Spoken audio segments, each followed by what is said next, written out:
바로 알아야 할 거듭남의 본질 10장 새로운 피조물에 심긴 마음의 법. 지금까지 변화, 생명적인 원리, 습관으로서의 거듭남을 살펴보았습니다. 이제부터는 마음에 심긴 하나의 법으로서의 거듭남을 살펴보겠습니다. 모든 피조물은 그 본성에 속하는 법칙을 가지고 있습니다. 새로운 피조물도 그렇습니다. 사람은 이성의 법칙을, 짐승은 감각과 본능의 법칙을, 식물은 성장의 법칙을, 무생물은 운동의 법칙을 가지고 있습니다. 새로운 피조물에게는 그 마음에 주입된 하나의 법칙이 있습니다. 내가 나의 법을 그들의 속에 두며 그 마음에 기록하여. 예레미야 31장 33절. 이 구절이 신약에 인용되고 있습니다. 새로운 피조물에게 주어진 법은 마음의 법이라고 불리는데, 그 마음이라는 기능적 구조물이 생기자마자 그것과 함께 그 법칙이 시작되었습니다. 또한 죄는 하나님의 명령에 대하여 그 마음으로 잘못된 판단을 하여 하나님과 같이 되어 선악을 알게 되리라 라고 할 때부터 시작되었습니다. 이제 마음속에 새겨지는 이 법이 무엇을 의미하는지를 몇 개의 명제로 설명해 보겠습니다. 1. 마음의 법은 본성의 법과 다릅니다. 작은 1. 마음의 법은 회심한 자에게 주어지는 은혜의 법입니다. 마음의 법, 마음에 새겨진 법은 본성의 법칙과 전적으로 같은 것은 아닙니다. 어떤 이들은 그것이 단지 올바른 이성의 법칙이라고 말합니다. 그러나 그들의 견해는 잘못되었습니다. 그것은 은혜의 법입니다. 본성의 법이 행위 언약의 법이라면 마음의 법은 은혜 언약의 법입니다. 본성의 법은 모든 사람의 마음속에 있지만 이 은혜의 법은 특정한 사람들 속에만 있습니다. 본성의 법은 바울이 회심하기 이전에도 있었지만 마음의 법은 그의 회심 때에 주어졌습니다. 본성의 법에는 중보자에 대한 믿음이 없지만 은혜의 법에서 믿음은 중요합니다. 본성의 법은 사람으로 하여금 모든 죄와 불신앙에 대하여 깨닫지 못하게 합니다. 그러나 은혜의 법은 이러한 것들을 깨닫게 합니다. 죄와 불신앙을 깨닫게 하는 것은 바로 성령의 역사이기 때문입니다. 죄에 대하여라 함은 저희가 나를 믿지 아니하미요. 요한복음 16장 8절 9절. 본성의 법은 모든 사람 안에 생하시는 중보자의 일반적인 사역입니다. 그분은 세상에 와서 각 사람에게 비추는 빛이 되신 것입니다. 그러나 은혜의 법은 믿는 자들의 마음 속에서 중보자께서 행하시는 특별한 사역입니다. 본성의 법은 죄를 죄로서 반대하는 것은 아니지만 은혜의 법은 그렇게 합니다. 본성의 법은 성화와는 전혀 관계가 없습니다. 이것은 사람 속에 육신으로 태어난 그대로 남아있기 때문입니다. 그러나 마음의 법은 성화의 한 부분이 되어서 몸의 지체의 법과 싸웁니다. 물론 본성의 법도 사악한 범죄들에 대항해서 전쟁과 갈등을 일으키기도 합니다. 그러나 그것이 지체들 속에 있는 죄의 법 자체에 대항하는 것은 아닙니다. 죄가 방향 제시의 법으로서의 마음의 법에 대항해서 싸우는 것과 같이 마음의 법 또는 은혜의 법은 죄에 대항해서 싸웁니다. 죄는 마치 자기가 사람의 인생을 지도하고 질서를 잡아주는 것처럼 흉내내고 있는 하나의 법인 것입니다. 작은 2. 타락 이전에는 본성의 법과 마음의 법이 같았습니다. 마음의 법은 원래 본성의 법이었던 그 법의 회복입니다. 처음에 아담의 마음속에 새겨졌던 그 법을 거듭난 사람들의 마음속에 회복하는 것입니다. 하나님을 따라 의와 진리의 거룩함으로 지으심을 받은 새 사람을 입어라. 에베소서 4장 24절. 하나님을 따라 지으심을 받았다라는 말은 아담이 창조될 때 지니고 있었다가 잃어버린 그 의를 그리스도를 통해서 회복하게 되었다는 것을 암시하고 있습니다. 아담이 지니고 있었던 그 의는 율법의 의였습니다. 십계명의 첫째 돌판에 있는 하나님을 향한 거룩, 둘째 돌판에 있는 인간에 대한 의무를 포함하는 의, 그리고 아마도 그 거룩과 의 두 가지 모두에 대하여 더해진 진리가 하나님을 향한 거룩과 인간에 대한 그 의의 표현 방식과 목적에 있어서 회복된 마음의 성실함을 보여주고 있는 것입니다. 이것은 원래 창조되었을 때의 마음이 기록되었습니다. 그러나 타락으로 인하여 그 법이 희미하게 되었습니다. 인간 속에 있는 이 법의 작은 흔적이라도 남아있다면 그것은 바로 그리스도의 중재에 의한 것입니다. 그런데 거듭남을 통해서 영혼 속에 새겨지는 것이 바로 이 법입니다. 하나님께서는 그들 속에 다른 법을 두시겠다고 하시지 않고 나의 법을 두시겠다고 말씀하셨습니다. 그것은 하나님의 불변의 법, 곧 아담과 우리의 선조들에게 주셨던 나의 법을 말합니다. 마음에 새겨지는 법은 아담의 본성에 있는 것과 본질적으로 다르지 않습니다. 그러나 타락함으로 인하여 인간이 이 법을 지워버리고 그분의 의를 잃어버렸으며 오히려 마음속에 그것에 대한 적대감을 가지게 되었습니다. 그 법에 대하여 본성적으로 복종하지도 않고 복종할 수도 없게 되었습니다. 자기 속에 하나님과 하나님의 법에 대한 적대감이 있기 때문입니다. 그래서 그 법 대신에 죄의 법이 자리를 차지해버리게 되었습니다. 그러므로 거듭남이란 죄의 법을 그 자리에서 쫓아내고 하나님의 법을 그 합당한 위치에 두는 것입니다. 작은 3. 마음의 법은 마음속에 전체적으로 새겨져 있습니다. 마음속에는 하나님께서 심으신 모든 법과 모든 명령이 쓰여 있습니다. 하나님께서 자신의 모든 명령을 돌판에 새기셨던 것처럼 마음의 판에도 전체의 법을 새기셨습니다. 그것은 참으로 거룩하고 참으로 의로운 것입니다. 또한 본질적으로 그리고 전체적으로 참된 것입니다. 하나님께서는 마음의 율법의 한 부분만을 새기시고 나머지는 새기시지 않은 것이 아닙니다. 명령의 반쪽만을 새기시고 나머지 반쪽은 새기시지 않고 남겨두어서 흠이 있게 하시지 않았습니다. 만약 마음에 새겨진 그 법이 전체의 법이 아니라면 새로운 피조물의 본질에 속한 무엇인가가 결핍되어 있다고 할 수 있습니다. 그것은 새로운 피조물이라기보다는 오히려 괴물에 가까울 것입니다. 새로운 피조물이 되기 위하여 반드시 필요한 요소가 빠져 있기 때문입니다. 원래의 형상을 따라서 새로운 피조물이 된 것이 아닙니다. 본성 속에 다른 어떠한 것과 일치되는 요소가 있다면 그 둘은 전체의 본성에 있어서도 일치할 것입니다. 그러므로 영혼의 본성이 그 법의 본성과 일치하게 되는 것입니다. 작은 4. 마음의 법은 외적인 법을 필요 없게 만들지 않습니다. 외적인 법은 여전히 하나의 규칙으로서 기능하게 됩니다. 마음속에 새겨지는 이 내적인 법은 외적인 규칙과 일치합니다. 그러므로 내적인 법은 규칙 자체가 아닙니다. 마음에 있는 법은 성령의 손길에 의해서 외적인 말씀이 새겨진 것입니다. 그러므로 우리는 내적인 법의 진리를 실행하기 위하여 외적으로 기록된 법을 의뢰해야 합니다. 만약 사람이 어떤 인간적인 법률적 개념을 가지고 있다면 그 개념이 옳은 것인지 아닌지, 그리고 그의 행동이 그 법의 문자와 목적을 따르는 것인지 아닌지를 알기 위하여 외적으로 기록된 하나님의 말씀을 상고해야 합니다. 사람 안에 있는 죄의 법이 아니라 하나님의 말씀이 죄가 무엇인지를 판단하는 규칙이 되는 것처럼 사람의 마음속에 새겨진 은혜의 법이 무엇이 선한 것인지를 판단하는 규칙이 되는 것은 아닙니다. 오직 하나님의 기록된 말씀만이 그 기준이 됩니다. 마음속에 있는 법은 비록 그 본질적인 부분에 있어서 외적인 율법과 조화를 이루지만 아직은 완전하지 못합니다. 규칙이 되려면 기록된 율법과 같이 완전해야 합니다. 그러므로 우리가 우리의 생활을 깨끗하게 하기 위하여 주목해야 할 것은 바로 이 말씀 속에 기록된 법입니다. 내가 주께 범죄치 아니하려 하여 주의 말씀을 내 마음에 두었나이다. 시편 119편 11절.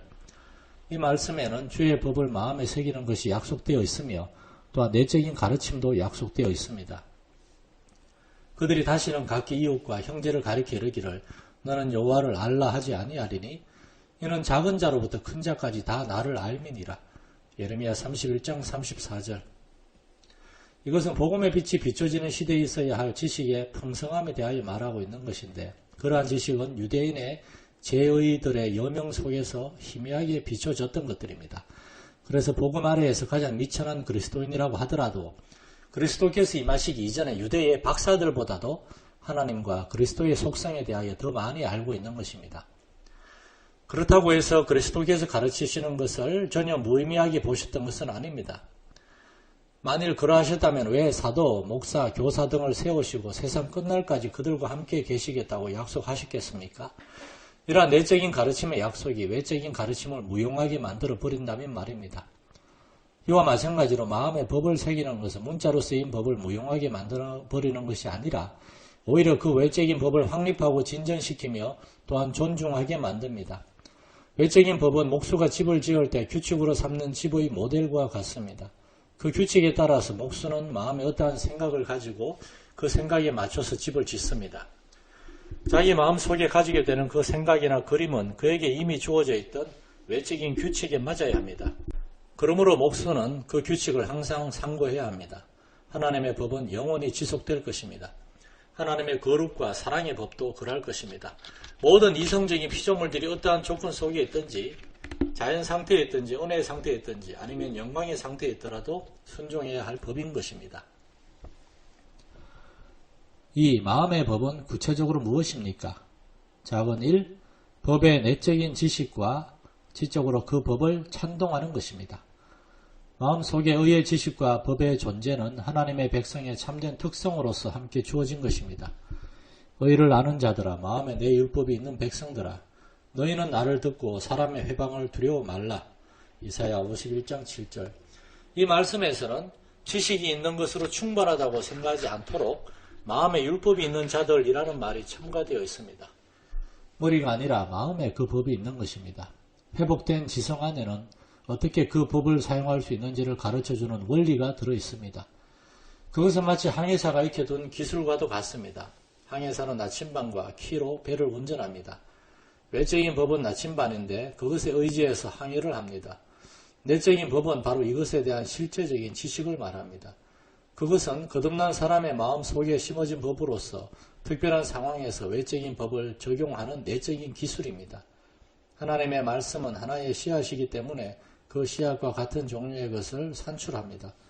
옥수수 씨앗에서 옥수수가 나오는 것과 같이 말입니다. 이 씨가 먼저 지성에 뿌려지고 품어져서 그것에 일치되는 원리들과 생각들 속에서 자라납니다. 그것으로 그 마음이 그리스도의 편지가 되며 율법의 돌판을 보존하는 방주가 됩니다. 다윗은 시편에서 하나님의 증거를 지키는 자신의 심령에 대하여 말하고 있습니다. 그의 심령은 그 증거를 잊어버리지 않으려고 했습니다. 새로운 피조물은 새로운 시력으로 율법 속에 있는 아름다움과 교훈들 속에 있는 거룩을 보게 되고 또한 자신 속에 있는 더러움을 보게 되는 것입니다. 작은 2. 율법에 내적으로 일치하는 마음입니다. 영혼은 말씀과 그 기록된 복음의 교리와 유사성을 가집니다. 복음의 거푸집 속에 마음이 넣어지는 것입니다. 너희가 그 속으로 전달되어진 바 교훈의 본을 마음으로 순종하여 로마서 6장 17절 말씀. 사도는 지금 복음을 하나의 거푸집처럼 생각하고 있습니다. 그리고 로마인들은 쇠물로서 거푸집 안에 부어져서는 그 형상대로 주영된다는 것입니다. 거푸집에 부어진 샘물이 그 이전의 형태를 잃어버리고 새로운 형태, 곧 그 거푸집의 모양대로 변화되는 것처럼 영혼도 이전에는 죄의 종이어서 죄의 법의 형상을 지니고 있었지만 이제는 성령으로 녹아서 율법의 모양과 형태로 빚어지는 것입니다. 인장이 밀랍에 자국을 남길 때에 한쪽 밀랍에 찍은 것과 다른 쪽 밀랍에 찍은 것은 하나처럼 똑같을 것입니다.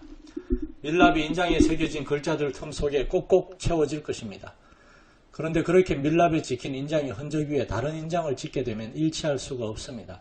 이와 마찬가지로 죄의 법과 하나님의 법은 서로 다른 흔적들을 남기기 때문에 일치하지 않습니다. 그러나 마음 속에 있는 은혜의 법과 하나님의 율법은 서로 유사합니다. 동일한 하나의 인장을 찍는 것과 같습니다. 그래서 하나님의 명령이 주어지게 되면 새로운 피조물은 그 명령을 친근하게 느낍니다. 마치 자연인이 죄를 친근하게 느끼는 것과도 같습니다. 열쇠가 자물쇠 구멍에 딱 들어맞는 것과 같이 마음은 그 율법에 대하여 반응합니다. 때때로 녹이나 이물질이 그 구멍에 들어가 있다면 그 열쇠로 자물쇠를 열지 못하게 될 것입니다. 그럴 때는 새 자물쇠를 구하는 것이 아니라 그 녹이나 이물질을 씻어내야 합니다. 율법의 열쇠와 자물쇠의 관계도 그렇습니다. 그래서 율법 없는 이방인이 자기가 자기에게 율법이 되고 인류에게 보편적인 개념들을 그들의 마음에 새기는 것과 같이 외적으로 기록된 율법이 없었다면 새로운 피조물은 자기 자신이 스스로 하나의 율법이 될 것입니다. 이러한 일치는 너무나도 자연스러워서 외적인 율법이 없이 새롭게 된 영혼은 자연스럽게 거룩의 길을 따라서 행하게 될 것입니다. 사도 바울은 법은 옳은 사람을 위하여 세운 것이 아니요 라고 말하였습니다. 즉 법은 의로운 자가 아니라 의롭지 못한 자를 위하여 주신 것입니다. 의롭지 못한 자는 율법이 없으면 한 발자국도 움직이려고 하지 않을 것이고 그것이 있어야만 겨우 조금이라도 움직이려 할 것입니다. 만약 모든 사람들이 그들 자신의 마음속에 정확한 공의와 의로움을 지니고 있어서 사회의 유익을 위하여 모두 한 마음이 되어 있다면 그 사회에서는 성문법을 제정할 필요가 없을 것입니다. 그러나 평화를 교란하고 사회의 복지를 훼손하는 자들이 생긴다면 그들을 제압하기 위하여 공공의 법이 제정되어야 합니다. 선한 사람들을 위하여 법이 제정될 필요는 없습니다. 선한 자들은 스스로의 판단과 성향에 의해서 법이 요구하는 것을 이미 행하고 있기 때문입니다.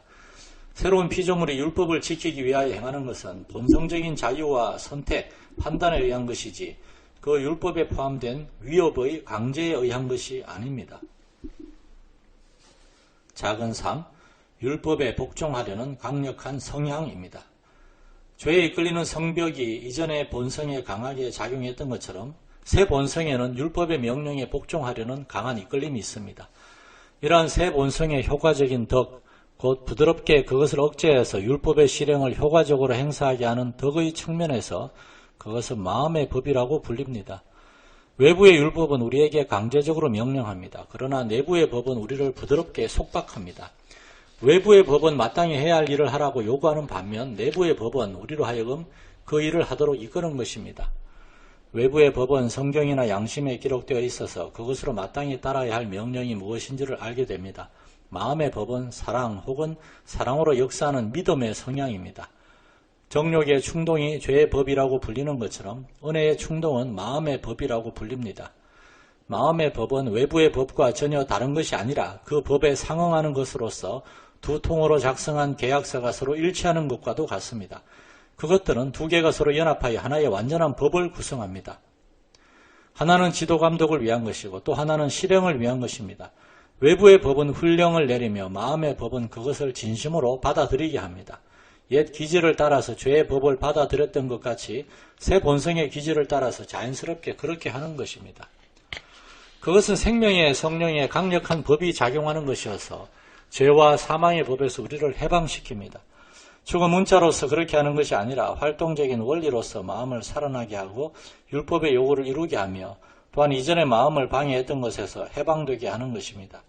사탄이 사람의 마음 속에서 개별적으로가 아니라 마음의 어떠한 원리에 의해서 죄의 법을 행하게 했던 것 같이 이제는 생명의 성령께서 은혜의 법을 따라서 행하게 하십니다. 살아계신 성령께서 쓰신 것이기 때문에 살아있는 법이 되는 것입니다.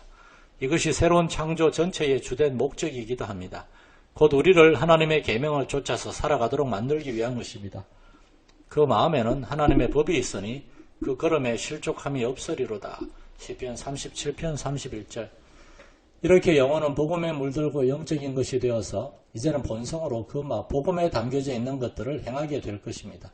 마치 이방인들에게 본성의 법이 심어져 있기 때문에 본성으로 그 법을 행하는 것과 같이 말입니다.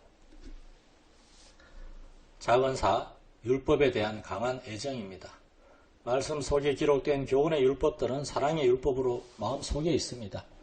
마음속에 기록되어 있는 율법은 명령의 율법인데 마음속에 있는 법은 자유의 율법입니다. 사랑은 율법의 완성입니다. 마음속에 있는 사랑의 율법은 성령 안에서 하나님의 법을 완성합니다. 어떤 사람이 무엇을 사랑하게 되면 그 사랑은 마음속에 있는 것이라고 말할 수 있습니다. 갈레가 메리 여왕이 마음속에 있었다고 말하는 것처럼 사랑하는 사람은 육체적으로가 아니라 정신적으로 마음속에 존재한다고 말하게 됩니다. 그 당시 사람들은 지도를 보면서 갈레라는 도시가 어디에 있는지를 열심히 찾았을지도 모릅니다. 그러나 메리 여왕은 그 도시를 잃은 것이 슬퍼서 그만 죽고 말았습니다. 표현할 수 없이 복잡 미묘한 것이 사랑입니다. 다윗은 시편에서 그것을 표현하고 있습니다. 나의 사랑하는 바 주의 계명을 스스로 즐거워하며 또 나의 사랑하는 바 주의 계명에 내 손을 들고 주의 율례를 묵상하리이다. 시편 119편 47절 48절. 새로운 창조 이전에는 율법에 대한 애정이 전혀 없었습니다. 그것은 단순히 죽은 문자였을 뿐만 아니라 어떤 사람이 평가하듯이 그것은 악마의 문자이기도 했습니다. 그는 율법이 세상에서 사라지기를 원했습니다. 그에게는 율법 외에 다른 것이 좀 더 많은 쾌락을 주었을 것이고 또한 그는 자기 자신에게 하나의 법이 되었을 것입니다. 그러나 이제 새로운 법이 자기 마음속에 새겨지자 너무 기뻐서 이제는 그 법과 그 법을 향한 사랑이 없이는 결코 살 수 없게 되었습니다. 이전의 법의 주의를 기울였던 것은 두려움 때문이었지만 이제는 사랑 때문입니다. 법을 제정하신 분의 권위 때문만이 아니라 그 법 자체의 순결함 때문에 주의합니다. 이제는 자기 안에 있는 죄의 법에 대항해서 그리고 자기 밖의 어둠의 권세들에 대항해서 온 힘을 다하여 자신의 마음의 법을 유지하기 위해 노력합니다. 그는 이 법을 준수하는 것을 사랑합니다. 그 모든 조항들에 주목합니다. 그리고 그 모든 세부 조목들의 즐거운 황홀함을 가지고 유의합니다. 만약 그의 눈이 다른 곳에 가게 되고 그의 발길이 다른 곳에 닿게 되면 이전의 애정이 다시 회복되고 다시 굳건하게 서게 되기까지 얼마나 많은 눈물을 흘리고 슬퍼하고 애통하겠습니까? 그 법에 자기 마음이 충분히 반응하지 않는 것을 알게 되면 선지자가 말했던 것처럼 그 법도를 사모하여 찾게 될 것입니다. 내가 주의 법도를 사모하여 싸우니 주의 의에 나를 소성케 하소서. 시편 119편 40절. 그는 그 법도의 거룩함에 다시 일치되기를 소망합니다. 그의 마음이 그것에 복종하는 것에 이끌리는 것 같이 그것을 소홀히 하게 되면 상처를 입게 됩니다. 그래서 이전에 즐거워하던 상태로 회복되기까지 결코 마음이 편할 수가 없습니다. 그 법은 그에게 내재적으로 선한 것일 뿐만 아니라 또한 편안함을 주는 것이기 때문에 그것과 떨어져 있으려고 하지를 않습니다. 그 법으로 유폐되는 것이 아니라 유쾌해집니다. 그것은 착고가 아니라 장식입니다. 오히려 그것에 반대가 되는 모든 것을 증오하게 됩니다. 사도 바울이 로마서 7장 23절 24절에서 지체 속에 한 다른 법이 내 마음의 법과 싸우는 것을 말할 때에 사망의 몸 아래에서 얼마나 탄식하며 신음했습니까? 그의 지체의 법이 그를 죄의 법 아래로 사로잡아 갔습니다. 그래서 그것에서 부분적으로 해방된 줄을 알고 있었으면서도 오라 나는 곤고한 사람이로다 라고 하였던 것입니다. 그가 자기의 족쇄로부터 완전하게 해방될 날을 얼마나 기다리고 있었습니까? 그 족쇄가 그의 기뻐하는 법에 순종하는 것을 방해했던 것입니다. 자신의 고통에 대하여는 전혀 불평하지 않고 오히려 그리스도를 위하여 핍박당하는 것과 죽는 것까지도 영광스럽게 여겼을 사도 바울은 이 원수의 마지막 숨이 넘어가는 소리를 들을 때까지 기다릴 수조차 없었던 것입니다. 이것은 속사람으로 하나님의 율법을 즐거워하기 때문입니다. 마음의 법이 원리적으로 이러한 애정 속에 기록되어 있기 때문에 법을 내적인 어느 곳에 둔다는 것과 그것을 마음속에 쓴다는 표현은 서로 일치합니다. 인간의 본성은 하나님의 법에 적대감을 가지고 있어서 그것을 기록한다는 것은 율법에 변화가 있는 것이 아니라 그 율법에 대한 마음의 틀에 변화가 있다는 것을 의미합니다. 그렇게 새로운 것이 되어서 그곳에서 율법이 통치하면서 그의 모든 애정이 그것에 집중하게 되는 것입니다. 그리스도의 마음속에 율법을 기록하는 것이 그에게 있어서 중보의 율법과 합치되는 것이며 그가 그것을 기뻐하는 것처럼 새로운 피조물에게 있어서도 그러합니다. 작은 O, 실제적으로 복종하는 능력입니다. 마음속에 율법을 기록하는 것은 영혼 속에 어떠한 능력과 힘을 넣어주는 것, 하나님의 계명의 길로 달려갈 수 있고 또한 마음과 애정이 그 계명에 이끌릴 수 있도록 해주는 것을 함축합니다. 이러한 약속이 복음 시대를 위하여 주어졌습니다. 이전의 족장들이 거듭나지 않았다는 것이 아닙니다. 단지 그들은 율법에 의해서나 행위 언약에 의해서 거듭난 것이 아니라는 의미입니다. 이러한 능력은 율법 속에 있는 것이 아니라 오직 복음에 의해서만 주어집니다. 이러한 점에서 그 율법은 의문이라고도 불립니다. 율법을 읽거나 듣는 것은 눈이나 귀를 교육시킬 뿐이기 때문입니다. 그러나 복음은 마음을 가르칩니다. 율법은 죽이는 의문인 반면 복음은 살리는 성령입니다. 교훈들에 복종하는 것을 요구하는 율법은 마음의 기록으로 율법에 반응하도록 하는 것이 아니라 그 율법을 무시하면 무조건 유죄 판결을 내렸습니다. 그러나 복음은 율법의 준수를 명령하되 그것을 행할 수 있는 능력을 함께 줍니다. 율법은 정죄의 직분이지만 복음은 의의 직분입니다. 율법은 그 자체를 지킬 수 있는 능력을 제공해 줄 수 없기 때문에 정죄밖에 할 수 없습니다. 비록 우리가 죄의 법에 포로가 되어 있는 면도 있지만 이러한 내적인 기록에 의하여 우리가 진심으로 하나님의 법에 복종할 수 있게 되는 것은 바로 그리스도 예수를 통해서입니다. 거듭나지 못한 사람이 간혹 선한 무언가에 끌려가는 경우도 있지만 죄의 활동에 자발적으로 복종하게 되는 것처럼 거듭난 사람은 때때로 죄의 습격을 당하더라도 은혜의 활동에 자발적으로 복종하게 됩니다. 율법은 지성의 인지, 의지의 동의, 감정의 즐거움이라는 측면에서 마음에 기록됩니다. 지성에 있어서는 믿음의 빛의 선명한 가운데서, 의지에 있어서는 사랑의 불길의 그 열기 가운데서 마음에 기록됩니다. 지성에서는 그 율법을 판단하여 옳다고 승인하는 것이 있고, 의지에서는 그 율법을 향하는 움직임과 점점 가까워지면서 그것을 지키려고 하는 애정이 있습니다. 그리고 그 능력에 따라서 율법과 보조를 같이 하려고 하는 열정이 있습니다.